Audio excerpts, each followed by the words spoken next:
Well, good morning, everybody.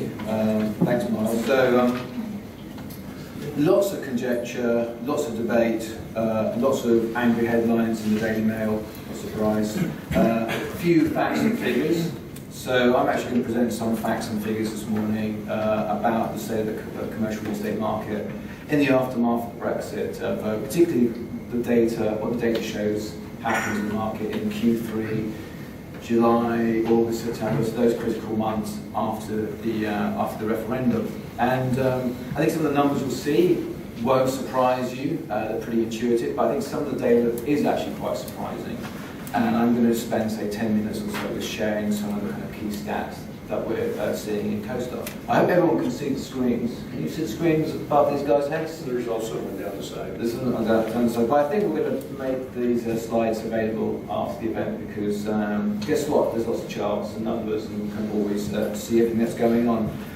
So thankfully, I've only got 8 slides, so it's not completely death by PowerPoint. And the first slide is just going to show you what's happened to investment volumes in the UK in Q3 and the preceding quarters. And guess what? We saw a slowdown in Q3. Investment fell to around 8.4 billion. As you can see, that's the kind of orange bar there. And that's about 25% or so fall on the previous quarter, nearly half down on the same period last year. And I think you can see a bit of a Brexit effect. Q3 certainly weaker than the numbers we saw in Q1 and Q2. And also down on the numbers we saw at the beginning of the year. So a bit of a Brexit effect, but if you can see from the blue line, we were seeing a downturn or a slowdown from the middle of last year. So no doubt Brexit has had an impact, but it's not the only reason why we've seen a slowdown in the market. And I say at the beginning of the year or the end of last year, we saw lots of concerns about the state of the global economy, about the state of China and potential real estate bubble and the implications there, very poor anemic growth in the Eurozone, so on and so forth. So though Brexit has had an impact, there are a combination of factors going on which has led to this kind of slowdown in the market. And we were seeing this slowdown appearing through our data middle of last year. And if you look at the columns, again, this is not Armageddon. We're not falling off a cliff.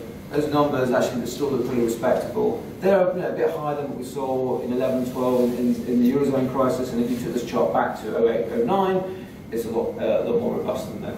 So a slowdown, but certainly not any kind of crash. Now what are we seeing in terms of the UK, in terms of London and the rest of the country? Well, we can see that in the next chart. And this is essentially showing the same columns, but breaking it down for London, breaking it down for the regions, breaking it down for sort of portfolios, and showing the diamond showing how much of investment is going into the regions as opposed to London. And so, a bit of a complicated chart, just give me a couple of minutes to explain it. So, the kind of purpley red columns, that's investment in London, and guess what, we've seen a slump in London investment. About 3 billion, probably the weakest we've seen for about 5 or 6 years, certainly much weaker than some of the numbers we were seeing in 2013 compared to 2014. Having said that, 3 or so billion, deals are still being done. There certainly has been a slowdown, and what we have seen, particularly in London, is far fewer very large deals. I think this quarter we saw about 4 deals over 100 million. And at this time last year, there was more like 15 to 20 deals. So we've certainly seen a slowdown. We've seen less very large deals. We've seen the average deal size come down from about 20 or so million to about 10 million. And we're seeing less deals coming to market. People aren't forced sellers. This isn't 08, 09. There isn't loads of debt. People don't have to sell, and so they're taking the opportunity not to sell. The light blue line, that's regional investment. It was about 4 billion in Q3. Again, we've seen a bit of a slowdown, but not as much as a slowdown we've seen in London. And I think that this does give credence to this notion that maybe the regions, the Manchesters, the Birminghams, the Edinburghs, are maybe a bit more insulated from the impacts of Brexit.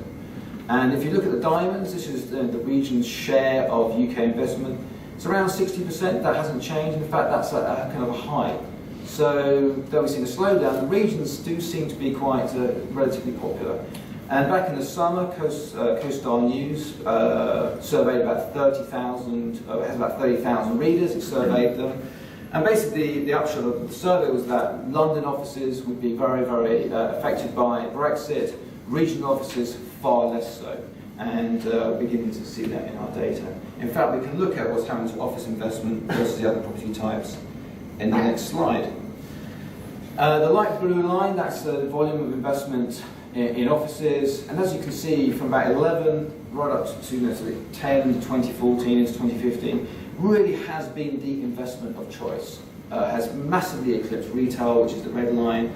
Office investment extremely popular. I guess that reflects the state of the UK economy. We've seen record levels of employment, lots of bums on seats, lots of occupation, and people have liked offices. But as you can see, since about the middle of 2015, we've seen a marked slowdown. And in fact, investment volumes in offices for around sort of 3 billion in Q3. That's the lowest figure we've seen for about 5 or 6 years. And again, we've seen fewer large deals, deal size coming down, people sitting on their hands to a degree. Retail has been a bit more robust. It hasn't actually changed that much. In fact, it's pretty much back at parity with office, back where it was in 2011. But obviously, retail remains deeply polarised. Nice, good quality assets, popular, bog standard shopping centres, deeply unpopular. And then just quickly on the other two lines here, industrial. Again, it's weakened only a bit. And again, if you look under the bonnet of that of industrial, you'll see that logistics demand is still extremely robust. People like logistics because obviously it's very much connected to the growth of e-tailing and the internet. Is almost kind of counter-cyclical, it's almost bulletproof. And similarly, student accommodation is still holding up. So we have seen a slowdown, but much of that slowdown has been in offices, and that's coming off those very, very high levels we saw in the back end of 2014 and 2015. The fall-off in volume also reflects the fact that quite a few deals were withdrawn, and CoStar News and other news outlets certainly have identified a number of deals that didn't happen as it had been expected. I'm going to show you a few of those in the next slide. So deals that didn't happen. Now, I'm not saying these deals didn't happen because of Brexit. There could have been other reasons for it, but certainly we saw a number of deals not going through. Can-Am deal, 1 Wood Street, didn't happen as expected, though that 1 Wood Street has now been remarketed at 180 million. The original asking price was 190. But these deals that haven't happened, it isn't exclusive to London. We saw a number of deals like the shopping centre in Newport, First Street in Manchester, the Nightstone in Glasgow, not proceeding as had been expected. Again, don't want to read too much into it. It could have been a whole host of reasons, and I do suspect that investors are actually using Brexit as an opportunity to take stock and think about actually, is that the sort of deal we want to be doing? Is that the kind of pricing we want to do this deal at? And if you look at the next slide, look at yields for London and the rest of the country, you can see why investors probably have taken this opportunity to reflect. So this is showing all property yield for London, that's the kind of gold coloured, and the rest of the UK in red. And guess what? In sort of Q3, we saw yields in London starting to move out about sort of 30 bips. So again, a slight correction beginning to happen, but we're still at incredibly giddy heights. So look at pricing in 16 compared to 07 at the last peak.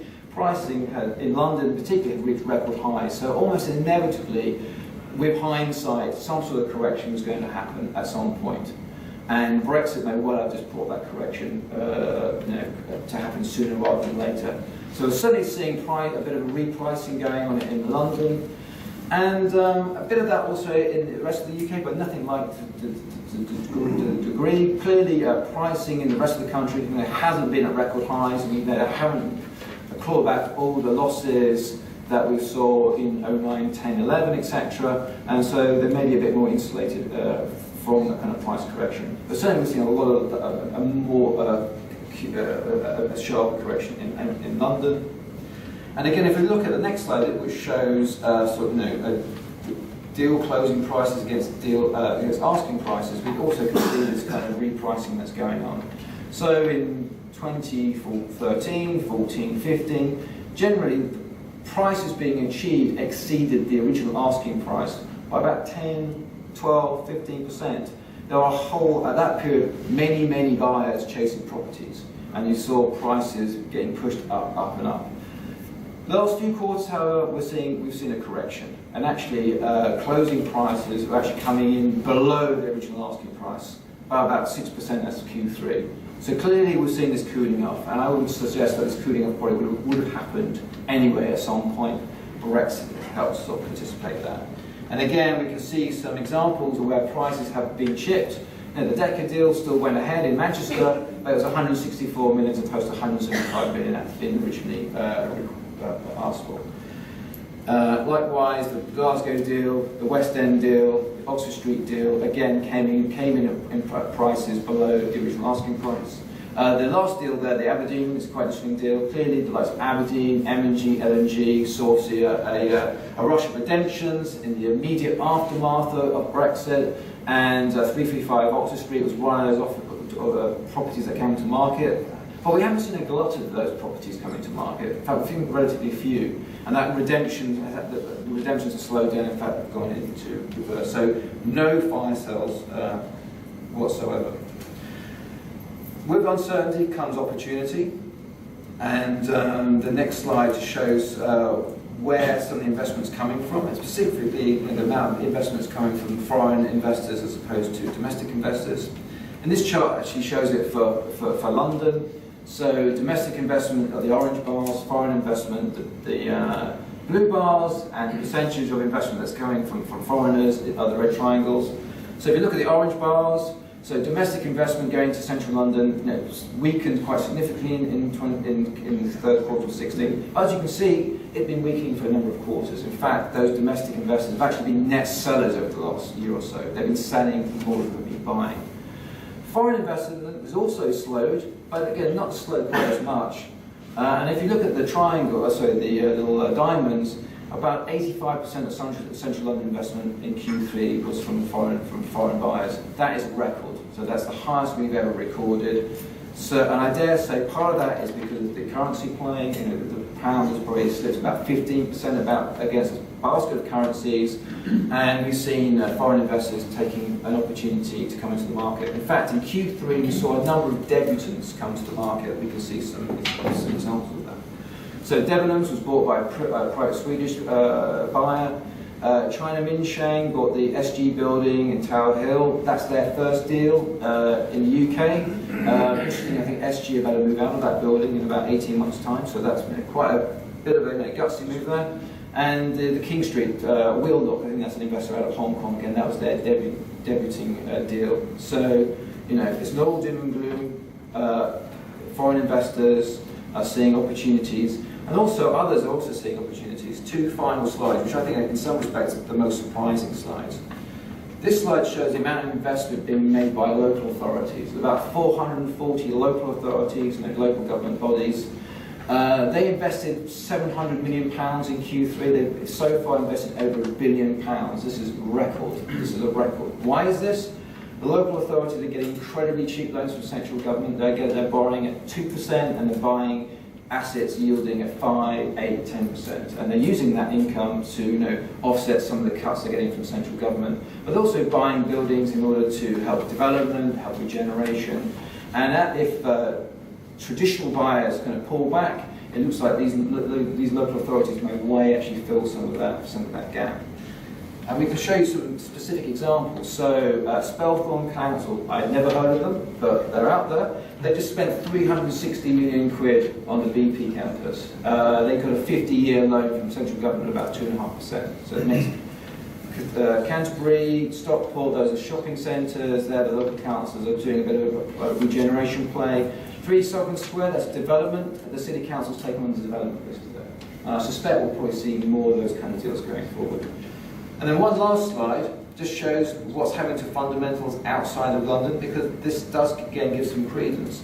So this shows the vacancy rate outside for offices outside of London. It shows the rental rates for offices outside of London.